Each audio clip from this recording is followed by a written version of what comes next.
রমজান মাস কোন স্মার্টফোন ব্যবহার করবেন না, নেট কানেকশনের সাথে সংযুক্ত থাকবেন না। যাদের নেটেই কাজ, নির্দিষ্ট সময় কাজের সময় করবেন, এরপরে টোটালি বন্ধ করে দিবেন। বাসার রাউটার বন্ধ করে দিবেন, নির্দিষ্ট সময় চালিয়ে বাকি সময় বন্ধ করে রাখবেন। ডিসিশন নেন, দেখবেন আপনার রমাদানের অন্য 10টা 20টা প্রস্তুতির চেয়ে এই একটা প্রস্তুতি আপনার রমাদানকে অনেক বেশি অর্থবহ করে দিবে ইনশাআল্লাহ। দ্বিতীয়ত, রমাদান মাসে আনহেলদি, অস্বাস্থ্যকর এবং আমাদের জন্য ক্ষতিকর এবং অপ্রয়োজনীয় অতিরিক্ত খাবার গ্রহণ করা থেকে রমাদানে বিরত থাকেন। দুইটা জিনিস, এই দুইটা জিনিস যদি সঠিকভাবে করেন, আমার বিশ্বাস আপনার রমাদানকে আপনি অনেক সুন্দরভাবে কাটাতে পারবেন। এবাদত বন্দেগীতে আপনি স্বাদ পাবেন, তৃপ্তি পাবেন, স্পিরিচুয়াল যে আধ্যাত্মিক যে একটা প্রেরণা, শক্তি, এটা পাবেন। এই যে চোখের জেনা হয় সোশ্যাল মিডিয়াতে, এই যে আপনার ডোপামিন সোশ্যাল মিডিয়াতে একটার পর একটা আনন্দ, বেদনা, হাসি, বিভিন্ন ইস্যুগুলো আমাদের মনোযোগকে বিভিন্নভাবে বিক্ষিপ্ত করে ফেলে। এরপর ইবাদতে মনোযোগ হয় না, না তারাবিতে মজা পাই, না রোজাতে, না তাহাজ্জুদে, না দোয়াতে, না তেলাওয়াতে কোনো মজা পাই। এগুলো থেকে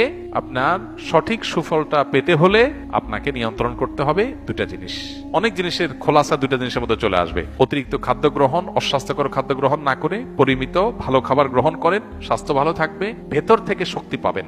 আর খাবার যখন এলোমেলো হবে, ওটা মানুষের আধ্যাত্মিক শক্তিকে ধ্বংস করে দিবে। এবং তার সাথে মোবাইল ফোনের নিয়ন্ত্রণ, এই দুইটা জিনিস ডিসিশন নেন এবং আপনি লিখে রাখেন, ইনশাআল্লাহ হবে ইذনিল্লাহ আপনার জীবনের শ্রেষ্ঠ রমজান আপনি কাটাতে পারবেন এই দুইটা প্ল্যান করার মাধ্যমে। আল্লাহ আমাদেরকে তৌফিক দান করুন, হিম্মত লাগে এটার জন্য, সৎসাহস লাগে।